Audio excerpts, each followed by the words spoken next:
Equality public consultation on mandatory ethnicity and disability pay gap reporting, and a call for evidence on other measures to improve security at work for everyone and to tackle unequal pay. We will work in partnership with business to deliver this government's plan for change. Thank you, Mr. Speaker. Many constituents have written to me to express their concern on the recent UK Supreme Court ruling relating to the legal definition of a woman. It has left the already vulnerable members of the trans community feeling uncertain about how they will be able to go about living their day-to-day lives. What steps is the Minister taking to work with her colleagues in other departments to provide further guidance and clarity on what this judgment means in practice? Mr. Speaker, you will know that I made a statement to this House setting out the government's position where we welcome the clarity of the Supreme Court ruling. I should also stress that, of course, everyone within our country deserves to be treated with dignity, respect and compassion, and trans people continue to enjoy protection from harassment and discrimination under the law. We are working with the EHRC on their code of practice, which they will set out in due course following consultation. Thank you very much, Mr. Speaker. My right honourable friend will know of the growing concerns around social media algorithms increasingly promoting misogynistic and harmful content to children, particularly using the hook of dangerous online influencers. Can my right honourable friend advise what steps she is taking, working with Cabinet colleagues, to protect young people from such destructive influences? I know my honourable friend raises a concern shared by many across this House and the crucial importance of rooting out misogyny, whether it's online or offline. I'm working with colleagues across government to tackle these dangerous attitudes. We are looking, for example, through the Department for Education at bringing forward updated RSHE guidance to make sure we can use that to prevent and tackle misogyny. But alongside that, I know that my colleague, the Science and Technology Secretary, is determined to go further and faster to make sure that children are protected online. Shadow Minister Sakibati. Thank you, Mr. Speaker. I'm a great believer that Britain is one of the greatest meritocracies in the world, where certainly, at least in our party, you can rise to the very top, irrespective of your race, your religion or your gender. The government's consultation on reforming equality law is a litany of activist demands and bureaucratic burdens with no proof that any of these measures will reduce inequality. So why is the government so determined to divide people into boxes on the basis of race instead of promoting equality of opportunity for all? Mr. Speaker, this Labour government is determined to break the link between background and success. So where you are from does not determine what you are able to go on and achieve, and that everyone has the chance to get as far as their hard work and their talent will take them. We do believe it is important that we tackle some of the unacceptable gaps that we see around access to employment and pay for people from minority ethnic communities and also disabled people too. And that's why we are consulting on this, working with business, and we want to get this right. Mr. Speaker, the Tories shamefully left the gender pay gap persistently high. Does the Secretary of State agree that Labour's childcare expansion, free breakfast clubs and new nurseries will drive up women's incomes and work choices because they are disproportionately more affected by caring responsibilities? Mr. Speaker, I agree with my honourable friend. This Labour government is determined to make sure that all women have choices where it comes to balancing work and family life. And that's why, Mr. Speaker, we are expanding access to childcare through new free breakfast clubs, new primary-based nurseries, and I'm delighted that in my own friend's constituency, his constituents will benefit from one of those new free breakfast clubs.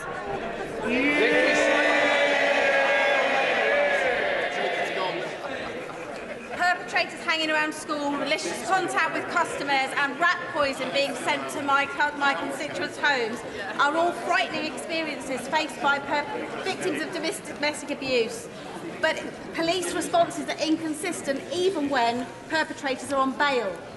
What is the Minister doing to work with other departments to ensure everyone in the system, from call handlers to CPS workers, have training on the forms of non-violent abuse to make sure that children and women are protected?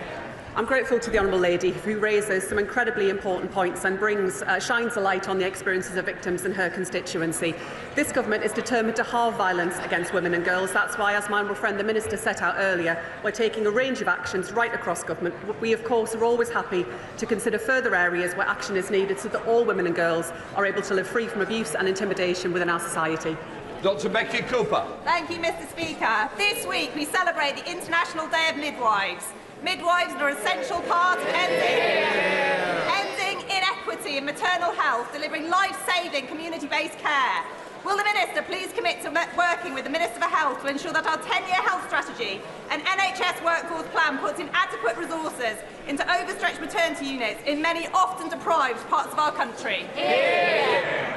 Yes, I'm happy to give my honourable friend that commitment. I know how seriously the Health Secretary takes this issue because he knows, as I do, that too many women have been failed by poor maternal care, enduring traumatic experiences, and all women deserve safe, compassionate care in those very difficult, often quite difficult times that they can experience. That's why we are committed to training thousands more midwives, and through our NHS 10-year plan, we will ensure that there is equitable access right across the country for all women as they experience pregnancy and childbirth. We now come to Prime Minister's questions. Matt Bishop. Question number 1, Mr. Speaker. Thank you, Mr. Speaker. Rising tensions between India and Pakistan will be of serious concern for many across Britain. We are engaging urgently with both countries, as well as other international partners, encouraging dialogue, de-escalation and the protection of civilians. Mr. Speaker, Britain will fall silent tomorrow to mark the anniversary of VE Day. It is a day to remember our greatest generation, whose courage and selflessness won a victory over tyranny and evil. Past and present, the service of our armed forces defends our freedom, protects the values that we stand for, and makes this country so proud. Mr. Speaker, the landmark deal we've secured with India is a huge win for working people in this country. After years of negotiation, this government has delivered in months, slashing tariffs, boosting wages, unleashing opportunities for UK businesses. It's the biggest trade deal the UK has delivered since we left the EU. Mr. Speaker, this morning I had meetings with ministerial colleagues and others. In addition to my duties in this House, I shall have further such meetings later today. Thank you, Mr. Speaker. In 2018, my constituent Richard Wellington was diagnosed with a glioblastoma and given just 12 months to live. Against the odds, he's still with us today. He knows his time is limited, however, and is determined to leave a legacy by improving brain cancer treatment for others. His courage is inspiring and shows extraordinary resilience. But, Mr. Speaker, patients with brain tumours fell through the cracks in our healthcare system under the Conservatives, and this must end. Will the Prime Minister set out how Labour will speed up cancer diagnosis and improve treatment times for brain tumour patients such as Richard as we go further with our plan for change? Mr. Speaker, can I send my best wishes, and I'm sure of the House, to Richard and to every family living with cancer for their courage and fortitude. Can I also pay tribute to the my honourable friend for Mitcham and Morden, for her work to raise awareness of the devastating impact of brain cancer. I'm really proud that our plan for change has already delivered faster diagnosis for more than 80,000 cancer patients. We're rolling out Cancer 360, Mr. Speaker. That's groundbreaking new technology that will slash treatment delays across the NHS, investing in more scanners, surgical hubs and radiotherapy machines. It's important work that is only happening because of our decision to make a record investment in the NHS, opposed by every other party. Leader of the Opposition, Kemi Badenoch. Thank you, Mr. Speaker. And can I echo the Prime Minister's comments? It was an honour to meet veterans at the VE Day parade on Monday and to commemorate the sacrifice of that generation. I look forward to marking VE Day at Westminster Abbey tomorrow. Does the Prime Minister now admit that he was wrong to remove the winter fuel payment from millions of pensioners? Minister. Mr. Speaker, the number one job of this government was to put our finances back in order after the last government lost control. That is, and to deal with the £22 billion black hole that they left. Because of our action, we've stabilised the economy, we've invested record amounts in the NHS, with a payment out for 3 million lowest paid, and of course we're committed to the triple lock, which improved pensions by £470 last year. And Mr. Speaker, because of the work that we've done, we're a country that countries like India want to do deals with because of the messages and the work that we've done. Mr. Speaker, the only black hole is the one the Prime Minister is digging. This issue affects some of the poorest and most vulnerable pensioners. His mayor in Doncaster says it's wrong. His First Minister in Wales says it's wrong. Even his own MPs are saying it's wrong. He's refused to listen to me on this. Will he at least listen to his own party and change course? Mr. Speaker, let's spell this out. All the parties opposite would take this country back to where it was a few years ago. Broken public finances, interest rates through the roof, NHS waiting lists at all-time high. Because no other party in this House is prepared to say how they would put the finances straight. No other party is saying how they would invest in our NHS and public services. No other party is focused on the long-term prosperity of Britain.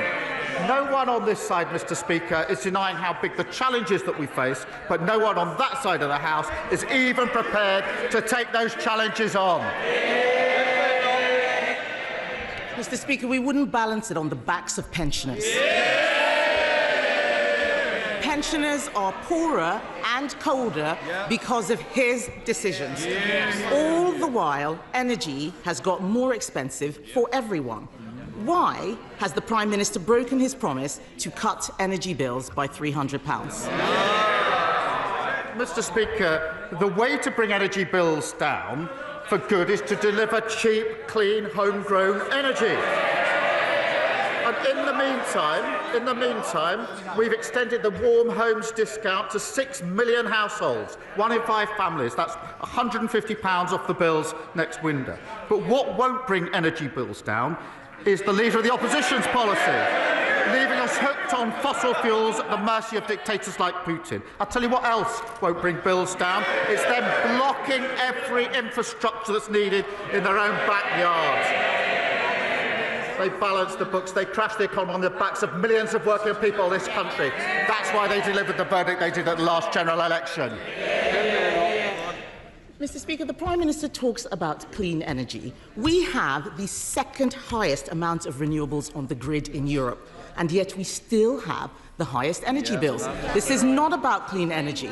The Prime Minister has broken another promise. He won't admit it, but isn't the truth that he can't cut energy bills because of his net zero policy? Energy bills on fossil fuel have fluctuated massively in the last 3 years because we're exposed to the international market. The only way to get bills down is to go to renewable energy. It's something she used to believe in, Mr. Speaker. Mr. Speaker, I've got the Shadow Chancellor here, his previous words. Net zero, the shift must happen now as a matter of urgency. His words, it's no longer an environmental issue. Energy independence should be reviewed as part of our national security. He must have our lines, I think, Mr. Speaker. But what about the Leader of the Opposition herself? This is what she said. We believe that green trade and investment will be the future-proofing force that will help us create better tomorrow. And then she went on to say this, Mr. Speaker. It's long-term investment in nuclear and renewables that will reduce our dependencies on fossil fuels and keep down consumer costs. Now, she's got a reputation, apparently, for straight talking. She was right then, wasn't she? Mr. Speaker, this approach to net zero is irrational. It's doomed to fail. Those aren't my words, they're Tony Blair's. He wants to throw words back, he should speak to him. But the truth is, the Prime Minister is on another planet. His net zero plans mean ever more expensive energy. Across the country, jobs are disappearing. Last week, a ceramics factory in Stoke closed because of energy costs. This morning, 250 more job losses have been announced in the North Sea. And yet, the amount of gas the UK is importing is doubling. So why is he shutting down the North Sea rather than getting our oil and gas out of the ground and making energy cheaper? Mr. Speaker, as I've said many times, oil and gas will be part of the mix for many decades to come. But net zero, Mr. Speaker, is an opportunity to be seized. We've had over £43 billion invested since July of last year in clean energy. That's good for the economy, good for business, good for jobs, apprentices and growth. Mr. Speaker, the global race is on for the jobs of the future, and I believe Britain can win that race. The Leader of the Opposition, I don't think, is yet a climate denier, but she's a climate defeatist. She doesn't believe in Britain's ability to win the race for our economy, businesses and jobs. And they've never backed Britain. There's nothing patriotic about that. Kemi Badenoch, defeat the climate. Mr. Speaker, he's got no answer, but he couldn't even bring himself to say something. He couldn't even bring himself to say something to the 250 people who found out that they lost their job this morning.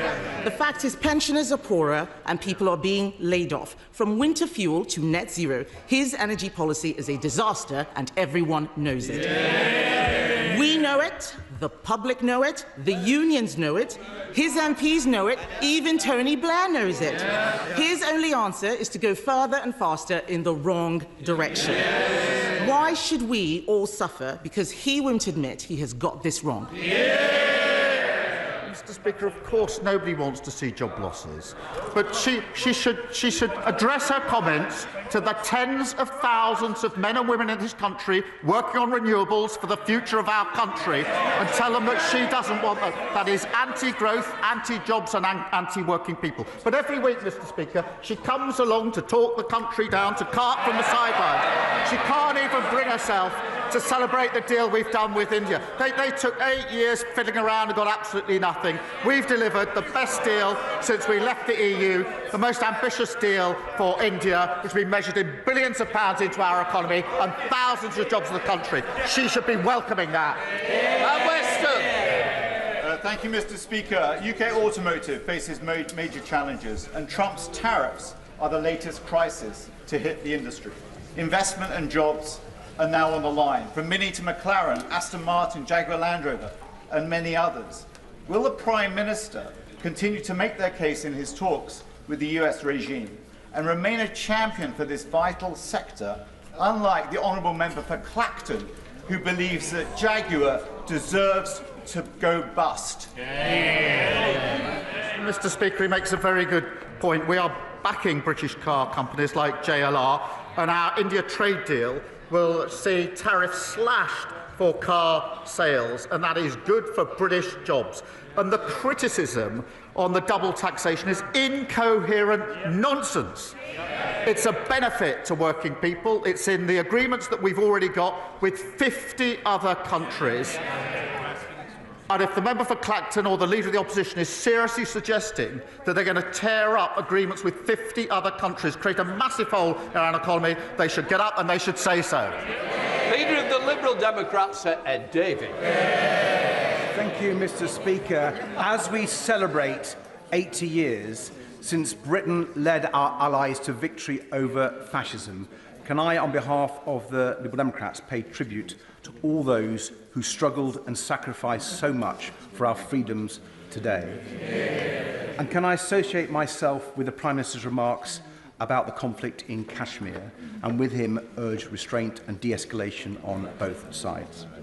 Mr. Speaker, among the messages voters sent ministers last week, one stood out: bring back the winter fuel payment for millions of struggling pensioners. So people will be disappointed the Prime Minister failed to do that today.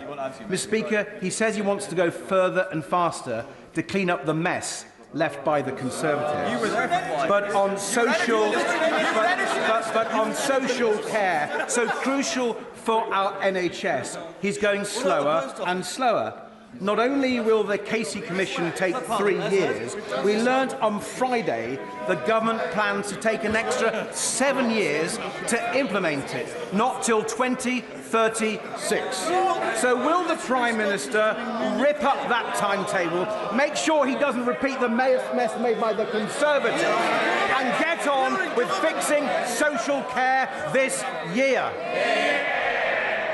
Mr. Speaker, as he knows, we're taking this in 2 stages. We are already taking measures to increase the support for social care, quite right too, and doing the long work to reform and make sure we put a system in place. But can I just say to him once again, he comes here every week saying we should spend more money, and he comes here at the same time saying he doesn't want to pay for any of the measures to raise that money. That is nonsense. Mr. Speaker, I'm disappointed with that answer, and I will keep coming back to hold the Prime Minister to account. Mr. Speaker, people also want a government that will stand up for our country against Donald Trump. Mr. Speaker, first he came for our steelworkers and our car makers with his outrageous tariffs. Now Donald Trump is coming for our world-leading British film industry. So will the Prime Minister work with our allies in Europe and in the Commonwealth and make clear to President Trump that if he picks a fight with James Bond, Bridget Jones and Paddington Bear, he will lose? Mr. Speaker,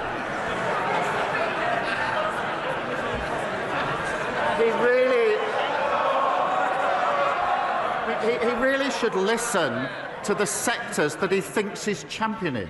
They do not want us to abandon the work we're doing to try and get an agreement with America. They want that agreement to reduce tariffs. That's the sensible, pragmatic way to protect our national interest. It is not sensible or pragmatic to choose between the US and the EU, to abandon the work we're doing on trade with the US and leave the tariffs exactly where they are. That's the most damaging thing that could possibly be done.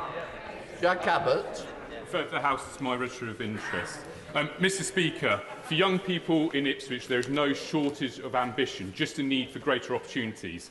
And that's why last autumn I was proud to sign an agreement with Sizewell C guaranteeing 500 jobs for people in my town, alongside additional investment for Suffolk New College's courses on welding, engineering and fabrication, so kids in my town can access the well-paid, secure skills jobs on offer.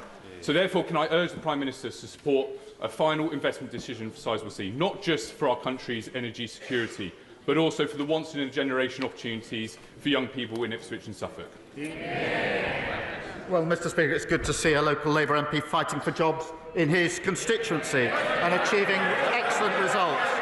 Mr. Speaker, we will make our final investment decision at the spending review, something the party opposite failed to deliver in 14 years. We're unashamedly pro-nuclear, pro-growth and pro-jobs. That's why we're making it easier to build small modular reactors and scrapping absurd rules that left vital projects tangled up in needless paperwork. We're doing the work that they failed to do in 14 years. Stephen Flynn. Thank you, Mr. Speaker. Prior to the election, the Prime Minister promised that energy bills would come down. They continue to rise. He promised that he would save the refinery at Grangemouth. It's shut. And of course, he promised that he would unleash a generation of secure energy jobs in my city of Aberdeen. Well, today, Harbour Energy, the largest independent player in the North Sea, have announced that they are about to shed their workforce by 25%.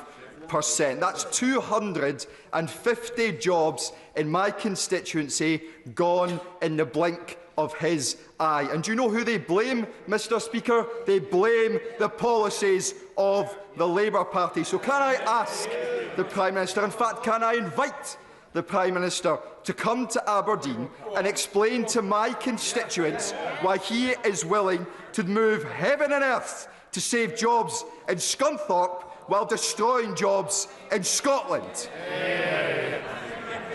Mr. Speaker, nobody wants to see job losses, but I'd remind the right honourable member that before we came into office 10 months ago, the SNP government in Holyrood, alongside the Conservative government, did absolutely nothing for projects like Grangemouth. Absolutely nothing. In Grangemouth, we have committed £200 million to secure the future for the site, delivered a £100 million deal. We're helping with the training guarantees that are needed. But just like his First Minister, the Honourable he'll raise anything to distract from their disastrous record. Almost 1 in 6 Scots stuck on an NHS waiting list, standards and violence in Scottish schools, over £1 billion cut from local government. We gave them the biggest settlement since devolution. They've been in power for nearly 2 decades. They've got absolutely nowhere to hide their appalling record. Thank you, Mr. Speaker. Can I thank the Prime Minister for recently visiting the now royal port of Barrow in my constituency to lay the keel for the new Dreadnought-class submarines recently. He will have seen how proud we are to build our nuclear deterrent, which keeps us safe. As we move forward with our plans for change, does the Prime Minister agree with me that Barrow and Furness can provide a blueprint for the whole country with defence investment, creating jobs, growth and prosperity in communities right across the UK? She's absolutely right, Mr. Speaker. Royal Barrow is a model for how defence can be a catalyst for the skilled, well-paid jobs right across the United Kingdom. And I was proud and humbled to thank the crew of the Vanguard submarine returning home after months away, including 4 of those on board who are returning to their newborn children. That's the change that will come from spending 2.5% of GDP on defence for the first time since the last Labour government. Extra investment in Barrow has been made possible by my honourable friend and this government because the party opposite made promises, but as usual, they never ever set the money aside. Thank you, Mr. Speaker. Ahead of the 80th anniversary of VE Day, may I thank the Prime Minister for his government's recognition of the highly dangerous and clandestine work of the 1,746 pilots and navigators who form the RAF's photographic reconnaissance squadrons and the 635 Buckinghamshire-based photographic interpreters, often forgotten, by marking their service with a national memorial near the Churchill War Rooms. They had a near-death rate of 50% and only 2.5 months life expectancy, but they still captured 26 million images of enemy operations, providing daily up-to-date intelligence via the interpreter's analysis to the strategists in the Cabinet War Rooms for all our armed forces. I'd ask the Prime Minister to join me when this national memorial is unveiled to pay our respects to the likes of the late Captain Wilfred Bruce Tilley, DFC, of Axbridge in my constituency, and the other amazing young men and women whose work was so critical to the safety of millions of people in this country and elsewhere.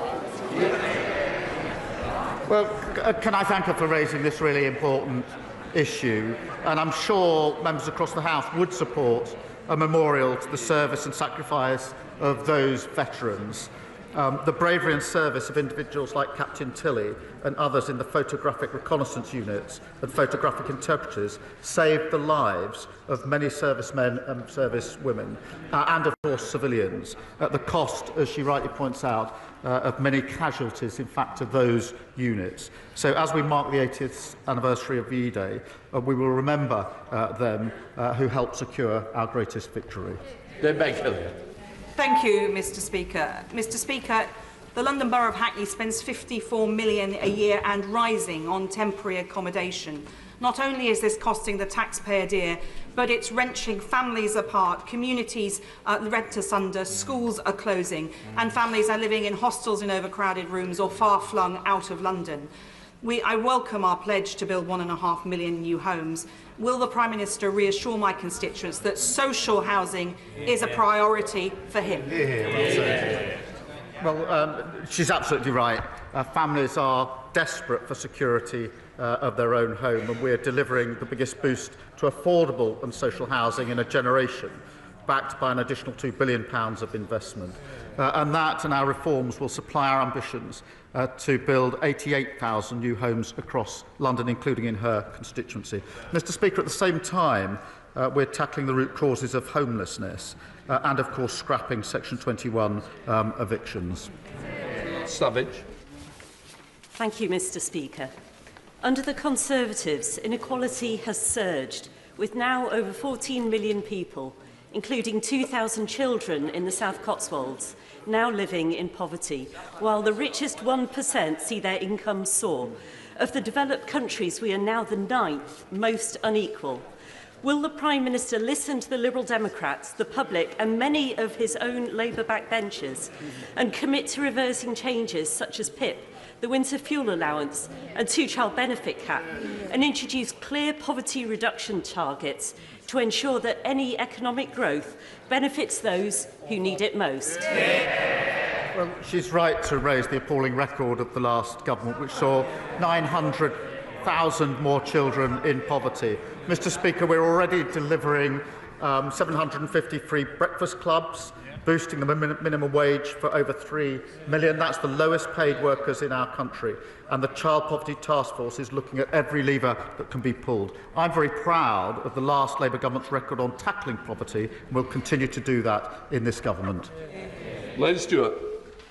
Mr Speaker, last month's data showed the NHS lists in Wales fell by 3 months in a row. In England, the waiting lists have fallen by 6 months in a row.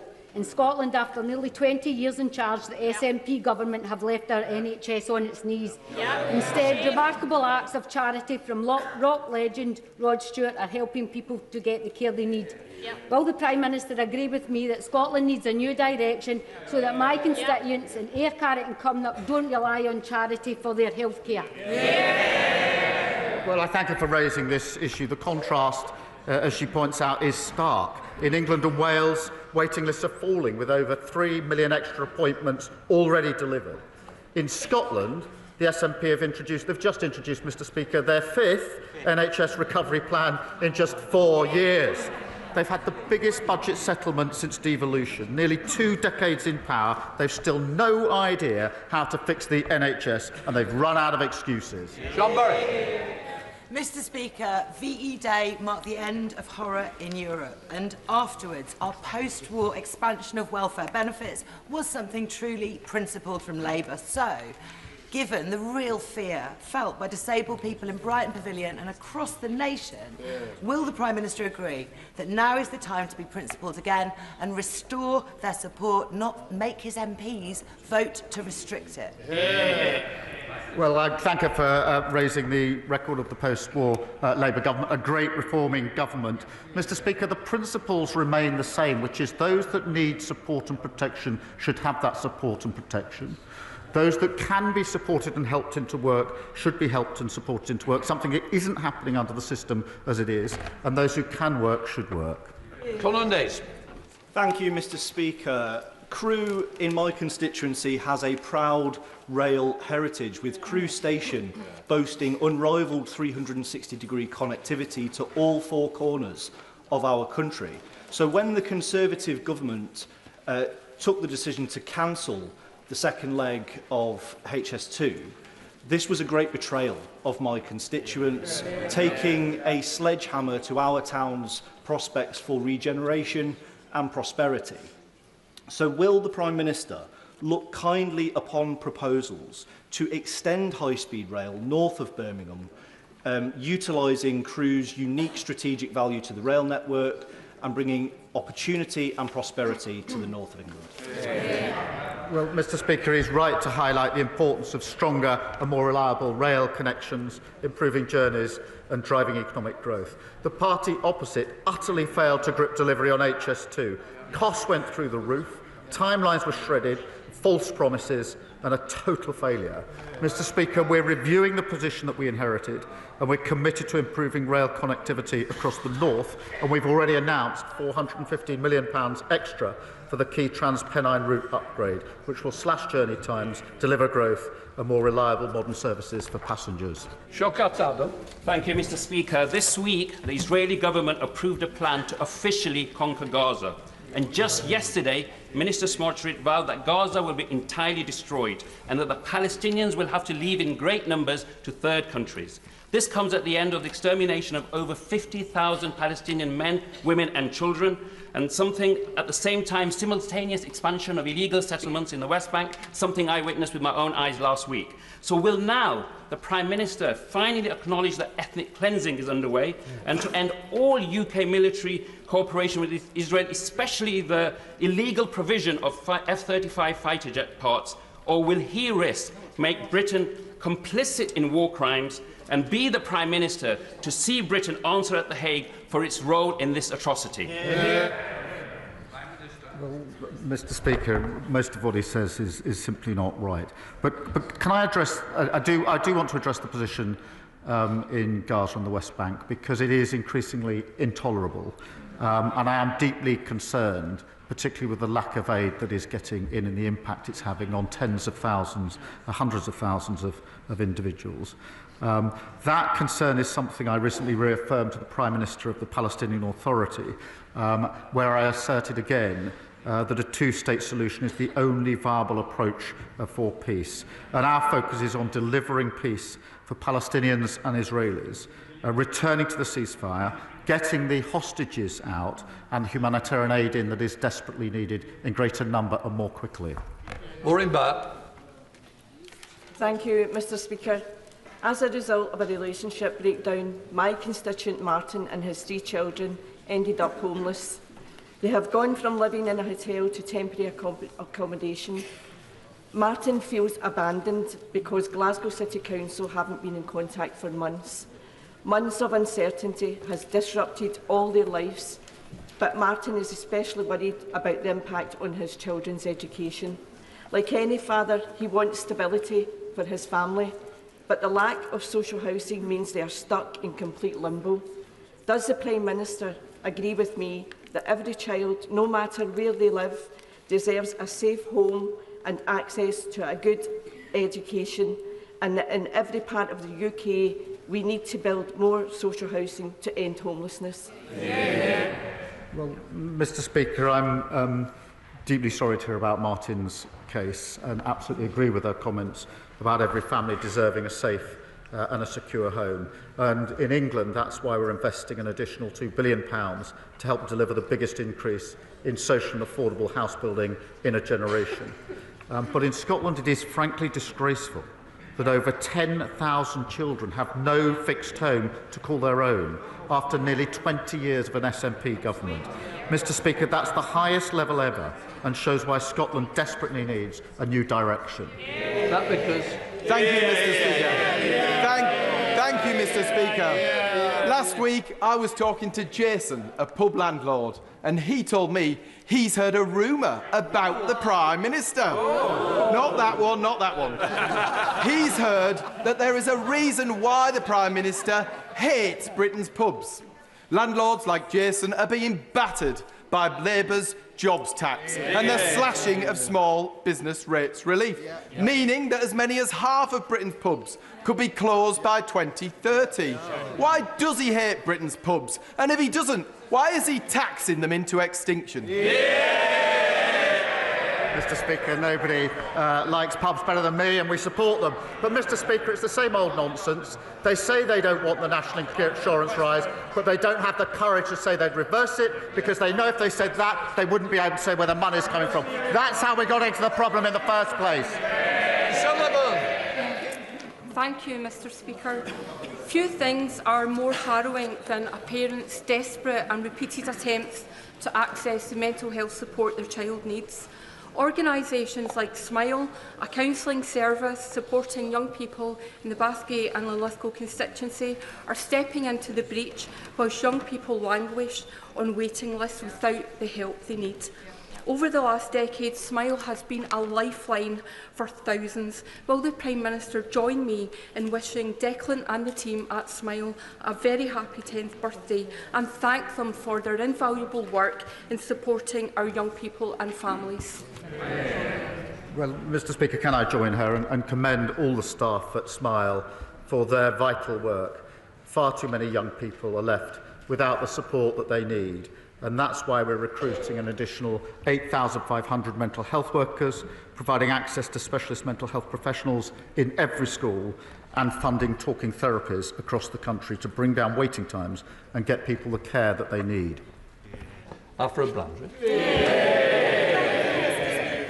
With the so-called EU-UK Reset Summit less than 2 weeks away, will the Prime Minister reassure the House that he will not hand over any British sovereign powers, particularly hard-won controls over our UK fishing waters, in backroom deals with Brussels?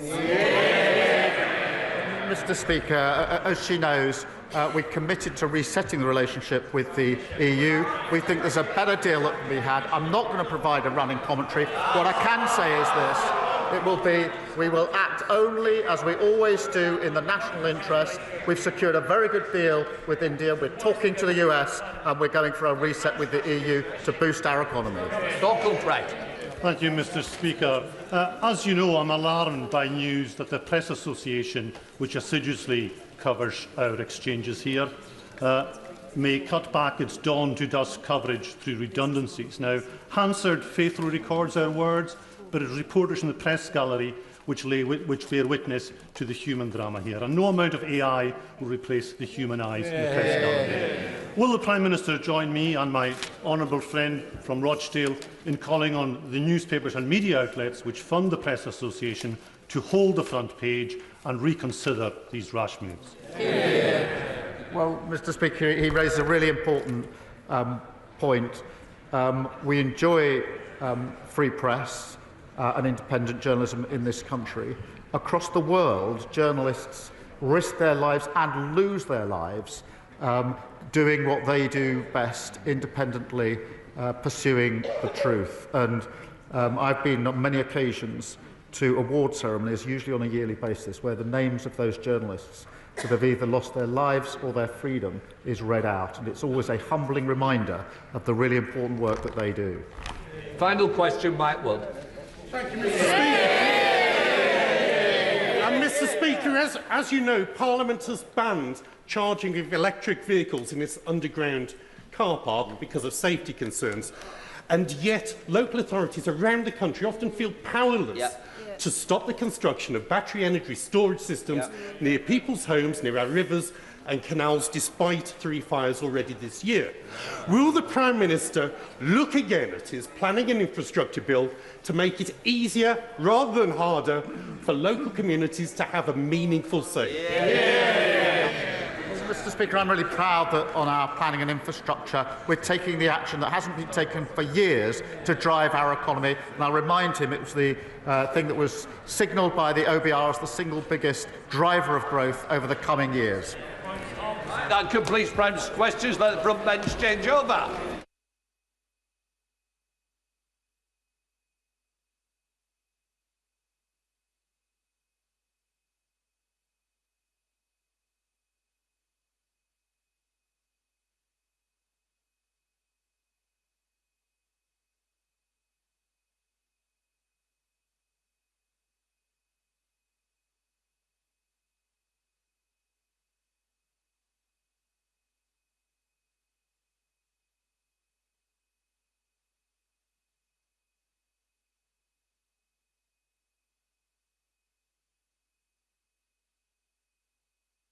Right, we now come to the urgent question.